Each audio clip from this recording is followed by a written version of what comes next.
and welcome to Personalization Point Episode 10, How to Make Personalization Less Gimmicky and Sequence Based on Observed Pain, Problem, and Symptoms. My name is Becc Holland. I'm the CEO and founder of Flip the Script. Before we jump in, if you do me a small favor, go to flipthescript.co and be sure to download the deck for this session. I want to make sure that you can see everything at each step of the way. And once you've done that, let's go ahead and jump into the content. So let's go ahead and jump in. Start with an agenda per usual. So there are going to be 6 pieces to today's agenda. Number 1 is always hooking personalization to relevance. Number 2 is focusing on buyer persona and elevator pitch. 3, seek to be different. 4, ensure brevity through mitigated boat talk.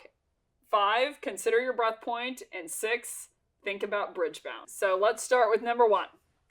So number 1 is you want to always hook personalization to relevance. To avoid coming off gimmicky, you want to basically convey to your prospect that it wasn't a gimmick. You didn't come up with something that was personalized without reason, but you brought something to deck that you could relate or play on words at minimum, but really get in front of them because you have a value prop that you're very serious about that could help them in their day-to-day. So, people who are personalized without being relevant, I'll see buyers like you, or some buyers like you, because they're like, well, they knew who I was, but they're not relevant, so I can't really buy from you.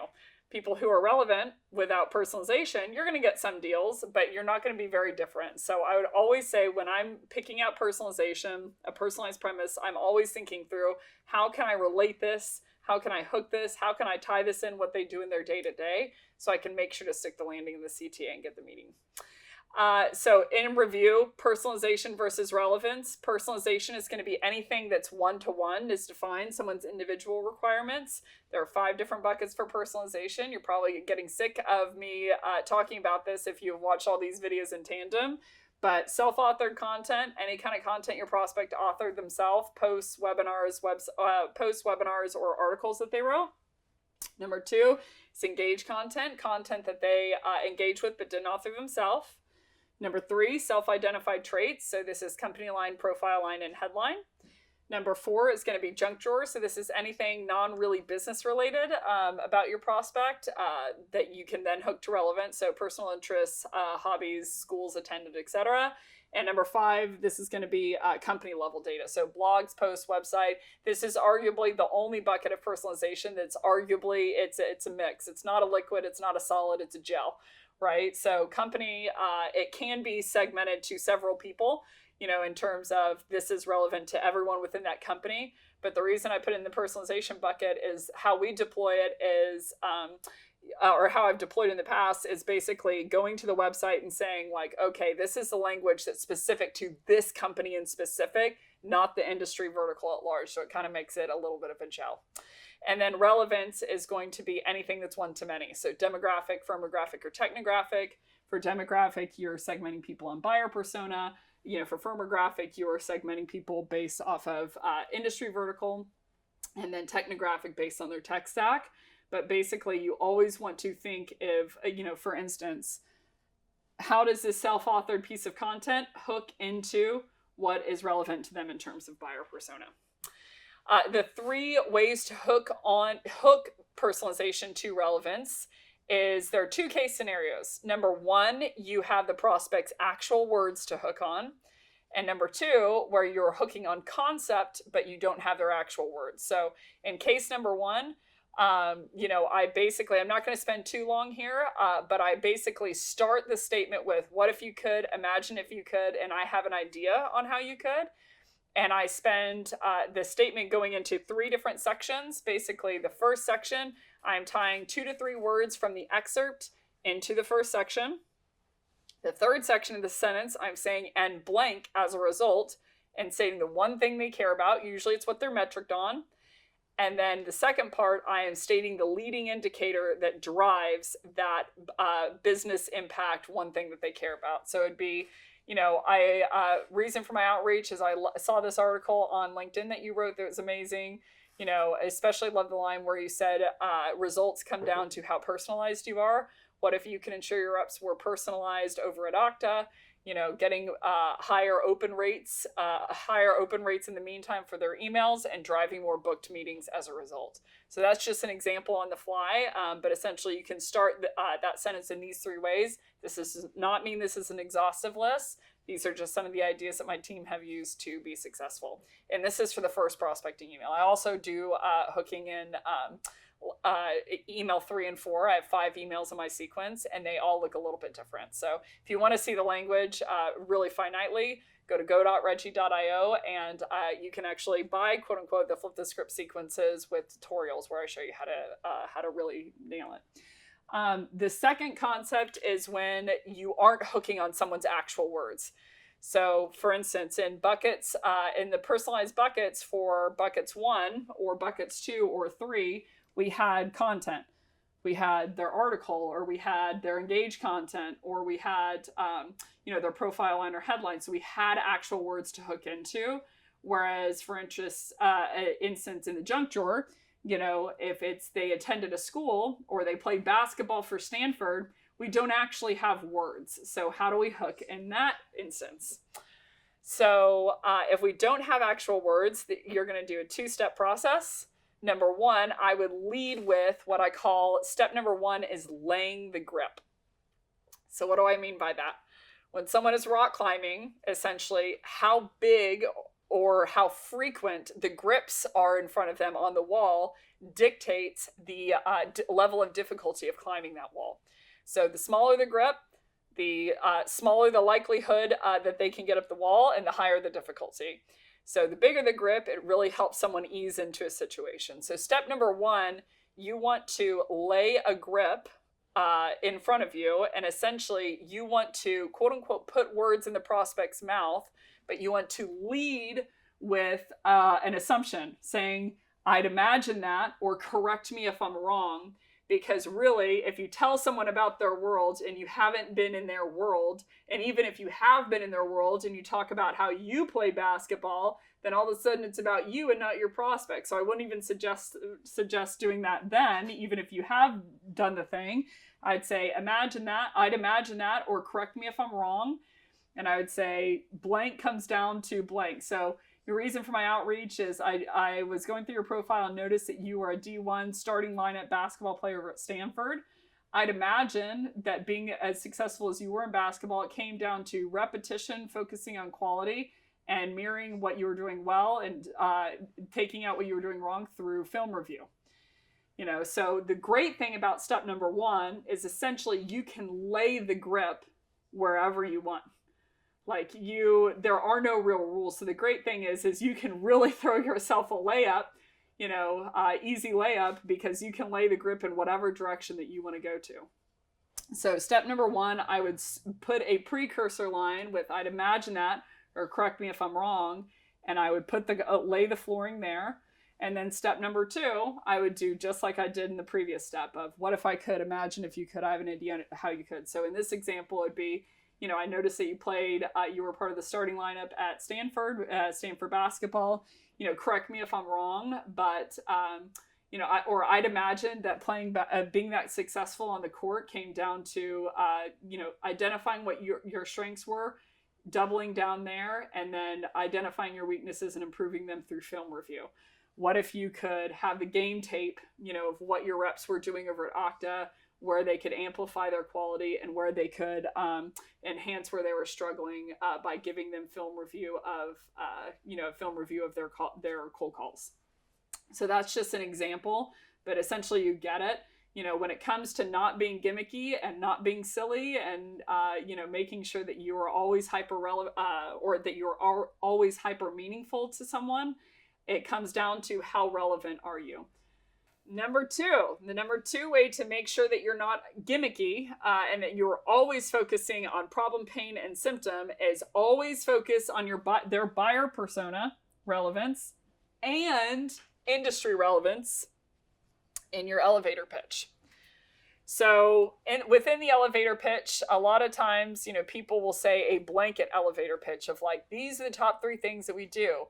So whenever people release a product, they're like, you want to hear about our new product? The reality is that people buy because they have a problem and they have a pain because of that problem. and they want to alleviate that problem and alleviate that pain. Is why I've seen them buy the most frequently and with the most alacrity. So within even if you open with a personalization premise of they went to Stanford, you want to make sure in your elevator pitch that you're hyper relevant to the problems and pains that they see within their day-to-day based on buyer persona, and they are extremely different. There are a lot of nuances between buyer persona in terms of discipline and also in terms of hierarchy. So what a frontline manager struggles with in terms of sales training and what a senior vice president who has 3 tiers underneath him struggle with are very, very different, even though they're the same discipline. So I would focus on, if I am a leader, then take out a matrix and say, what are the 5 or 3 buyer personas that we sell into? Don't worry about product right now. What are the 3 or 5 buyer personas we sell into? What are the level of roles that we are willing to accept? So if it's, director level and above, start there. Director, senior director, head of, AVP, RVP, VP, executive VP, SVP, and then CXO. What are the different levels of what they would care about? And I would even do it within segment. So if I'm selling cross segment to SMB, mid-market, or enterprise, I don't know if I'm going to be the only snow queen to go on record saying this. A VP at an SMB company is very different than a VP at enterprise. VP at an SMB company could have anywhere from 0 employees to, highest of like 10, 15, 20 employees answering to them. Senior vice president or a VP at an enterprise company can have upwards of 300 to 500 people answering to him or her. So, I would want to know for the different segments, for the different levels of hierarchy and different buyer personas, what are the things that they care about within that role? What are the things that they're metriced on and looking to solve for? If you can start at where they're metriced, that's a good place to start, because that's usually business impact, what they care about. So when I'm talking to them in terms of elevator pitch, people have come up to me at conferences, for instance, said, what do you do? I'm like, well, time out before I black out telling you all the amazing things that we do. Do you mind, and make the classic mistake of making it all about me? Could you tell me a little bit about, yourself, your role, your team, etc.?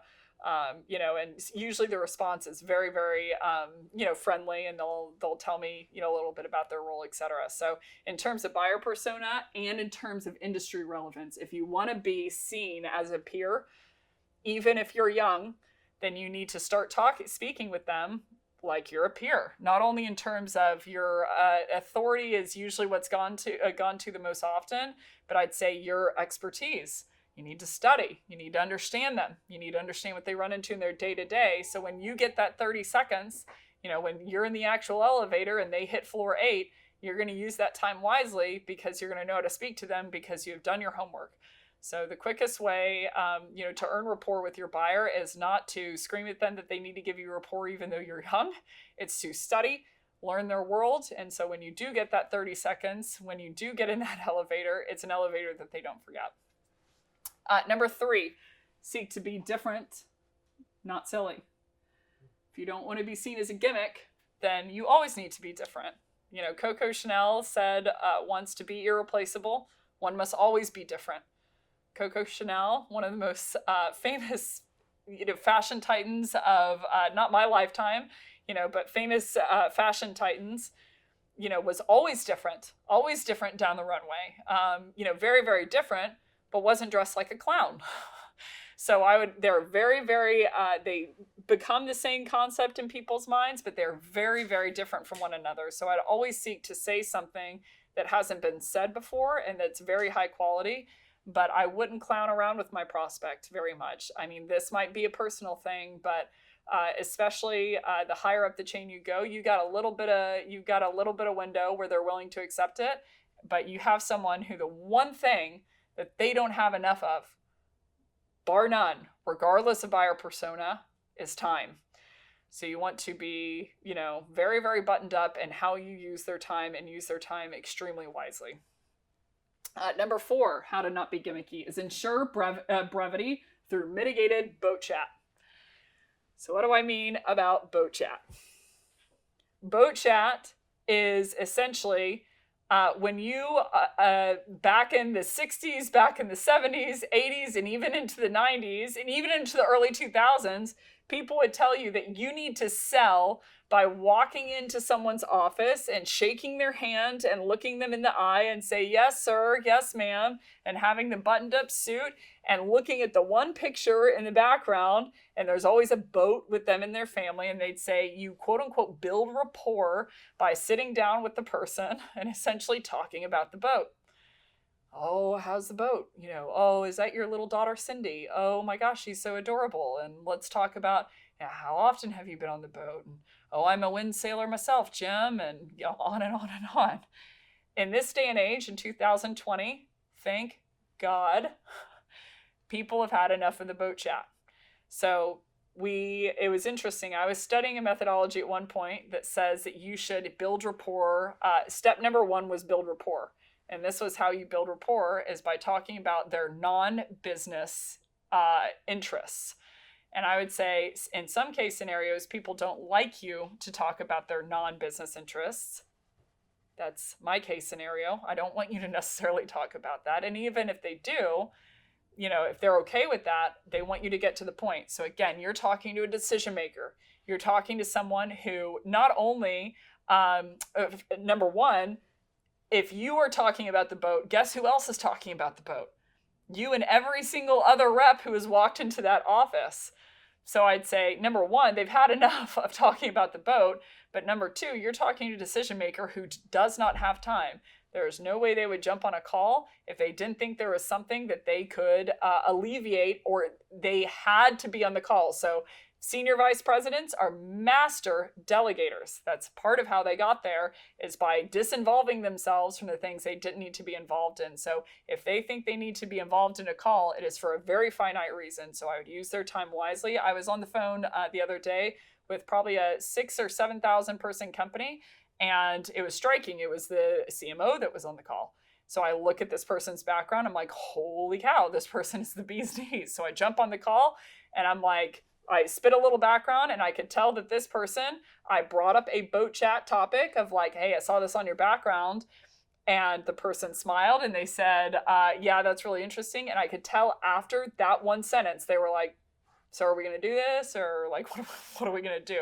So I transitioned immediately and said, well, enough of that. Let's talk about, why you decided to give me the time today. So if you want to be seen as less gimmicky, everyone's going to be a little bit different in terms of their amount of volume that they want of this kind of topic. But I would ensure that I'm brief with someone. If you want to be brief with a decision maker, which you should, then a good way to trim out some of that time is by talking about their non-business interests, because typically they've had enough of it anyway, especially in 2020 and beyond. There's a picture of the boat. I put in the picture of the boat. Sorry, guys. Okay, number 5, consider your breath point.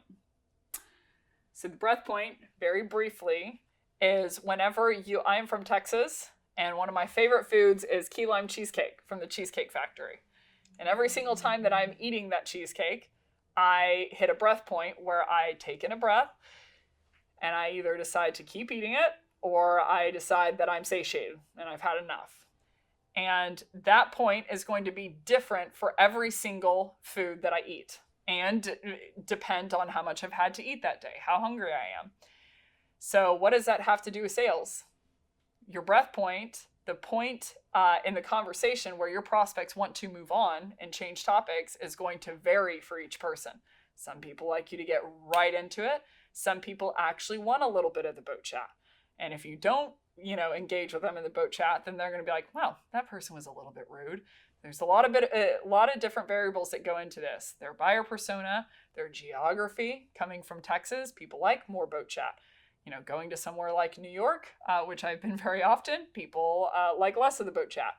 So it's geography, disc profile, what kind of personality they are, what kind of industry they're in, what kind of mood they're in. So I'd say instead of thinking about all those variables, I would just look for cues of if the person is ready to move on and when, so that I can move on very, very quickly. So there's the definition for anyone who wants it, but basically it's just when someone's ready to change topics, you should be able to read it very well.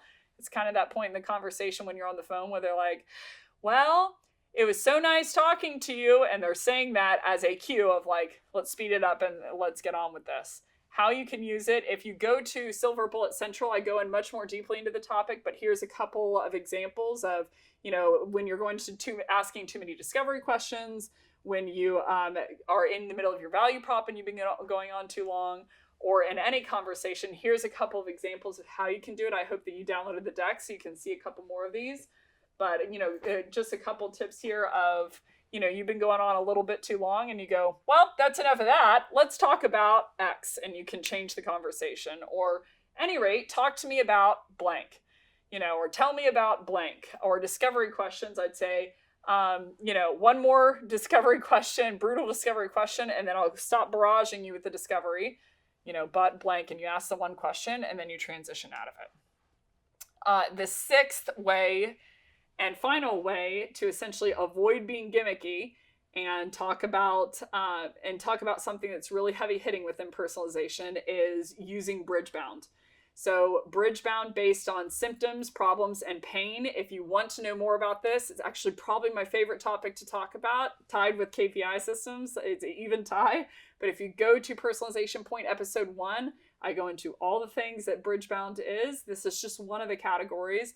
But essentially, there is a way to sequence people based on observed pain, problem, or symptoms that you saw before you came into them. So I know that everyone, has conversations once they're in the conversation about pain, and SDRs are looking for people that are running into this pain.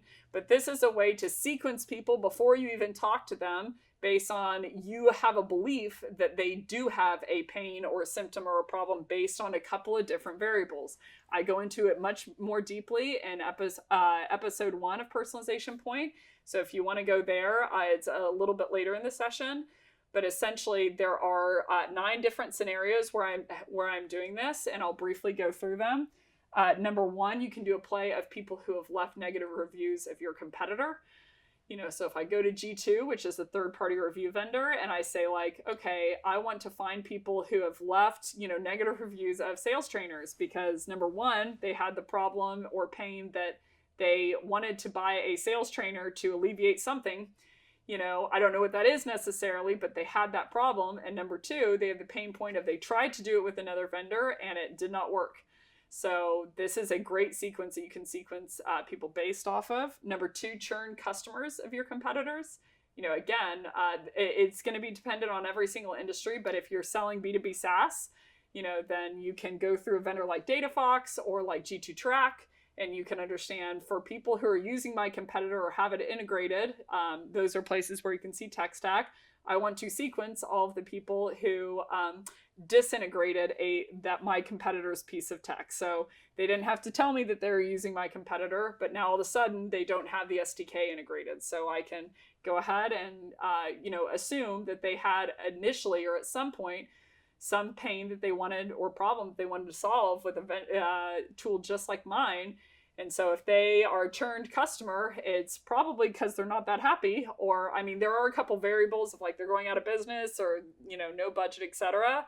However, I'd even say no budget is because the value wasn't there. The outcome wasn't achieved. So I can't imagine if I were to buy a piece of tech and it was getting me more meetings without me, then I would ever get rid of that piece of tech. It would be, top tool for me. So this is a great way to sequence people based on that. Number 3 is Act of God.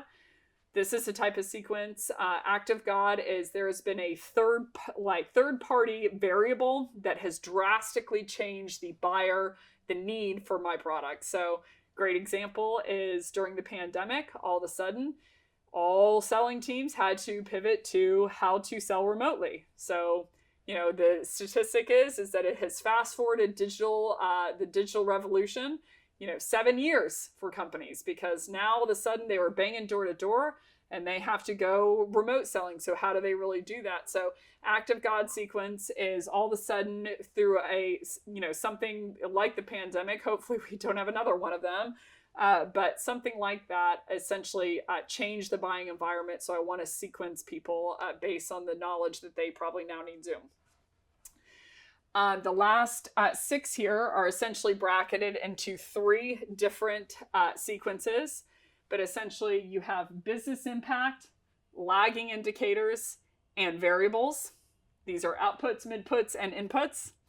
And essentially I can sequence people based on the presence of a negative output or the absence of a positive output. So, if we went sales training, for instance, it would be number 4, the presence of a negative output would be I help people sell more effectively and generate more pipeline. So if I go to the business impact of all the companies who missed their Q3 numbers on their earnings report that are public, and I come up with a list of companies that didn't hit their numbers, I don't know if they need sales training, but it's highly likely that something is wrong, and they missed their numbers, and they're probably going to want to do something about it. Number 5 is basically the inverse of typically when people are doing very well, they like to talk about it a lot. So I kind of usually do the weight loss example. If people, have a rockin' body that they just worked really hard for to lose a lot of weight and sculpt those abs, you're going to see them on Facebook posting a lot of pictures of themselves in bathing suits at the beach. So if they don't have pictures like that or pictures of themselves in general, I don't know necessarily if they have a problem because I haven't talked to them, but it's likely to say if someone isn't posting on LinkedIn about how they hit their goals and how amazing their team is doing in terms of numbers and etc. I don't know necessarily, if they are struggling, but most companies that are running into that are excelling like to talk about it for a motivational perspective, or just to be a little bit of a show off. So those 2 sequences you can dictate based on business impact. It's going to be different for every business of what is the business impact that you typically help people with, to drive. So for me, it would be quota, but you can make it relevant to you. The middle 2 categories for lagging indicators. This is essentially the thing that you solve for, your product solves for, that would lead up to the business impact. So, for instance, I help a consultant. And one of the things that I consult on is, on average, I see teams for people who requested a demo of their product, anywhere from 15 to, on the high end, 25% of those people actually make it into a demo.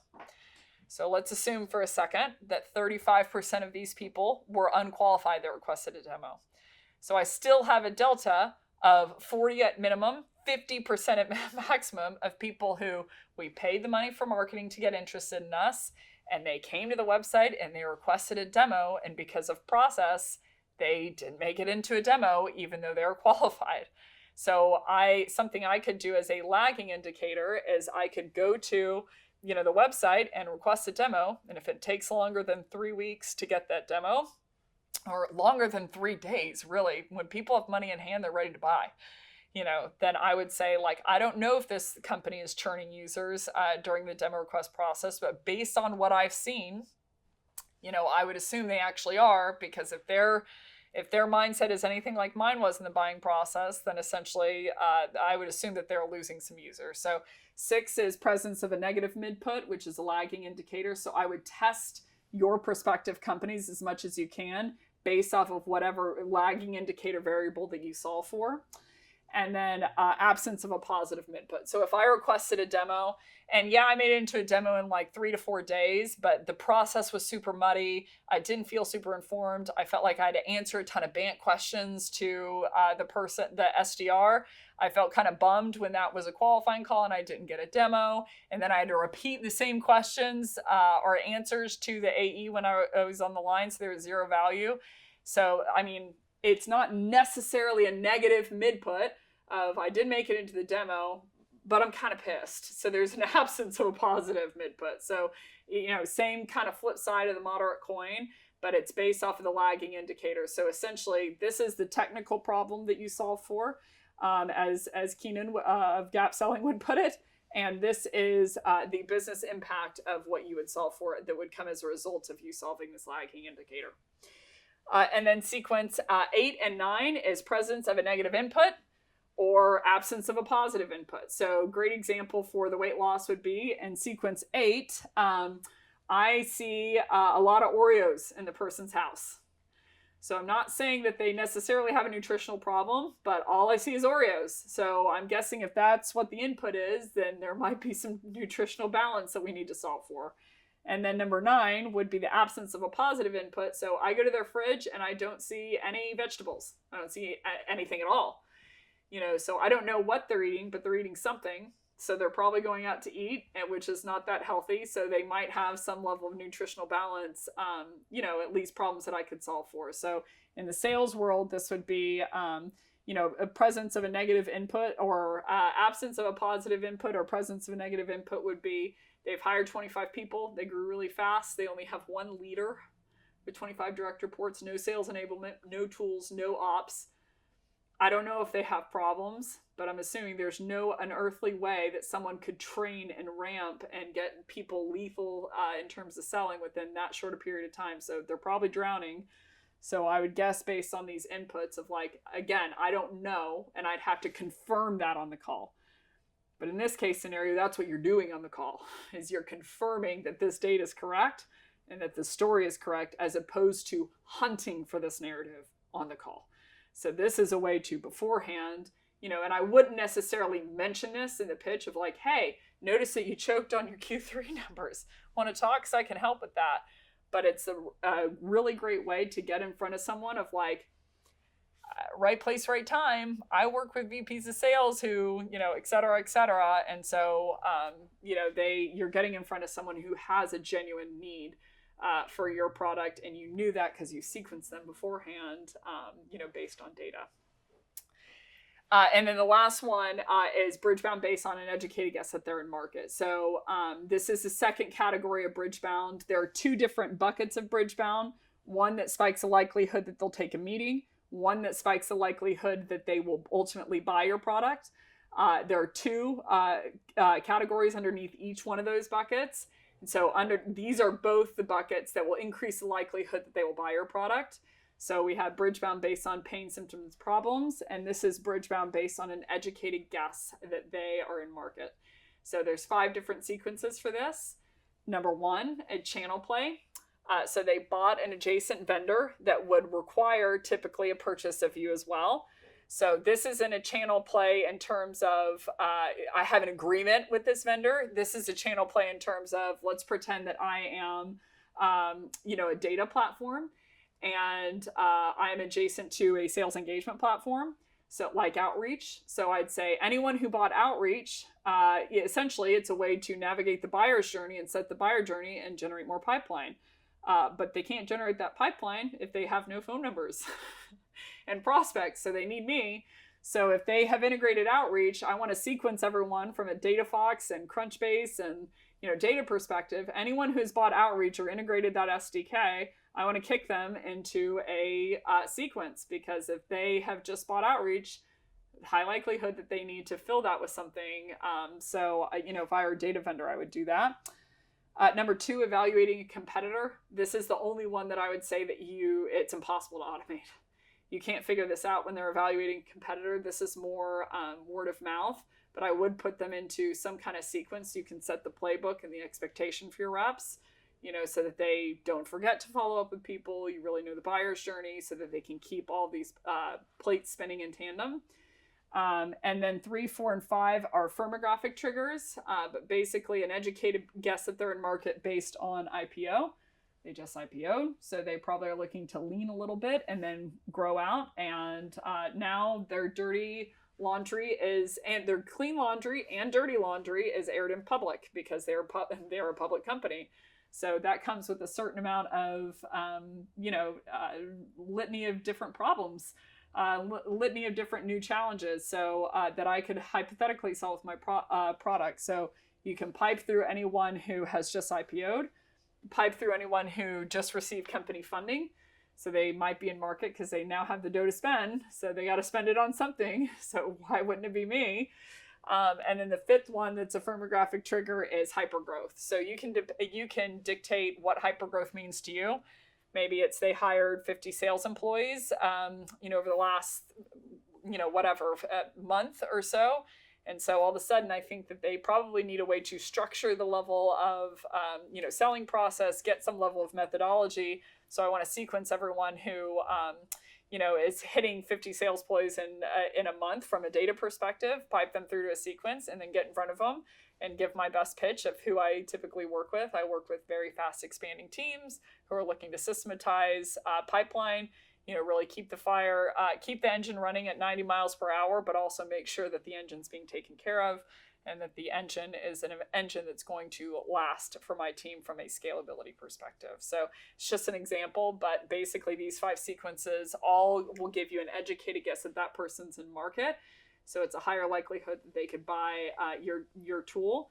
And these are going to change for, the elevator pitch is going to change based on whatever kind of company that you're selling into. So in summary, being different, being relevant, being personalized, they're all necessary.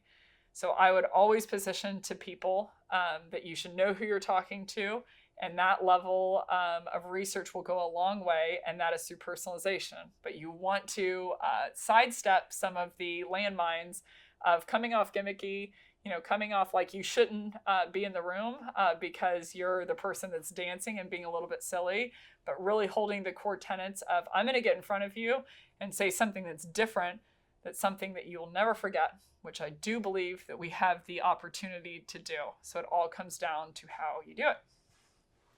So that is everything. Thanks so much, everybody, for watching. If you like this gimmick and want to hear more, go to flipthescript.co and make sure you check out all the other sessions that we have on sales topics, just like this one. And if you really love this session, go to Flip the Script on LinkedIn, give us a follow, and tag me in your top 2 takeaways so I know what you want to hear more of. But either way, I hope you have a great rest of your day. Watch out.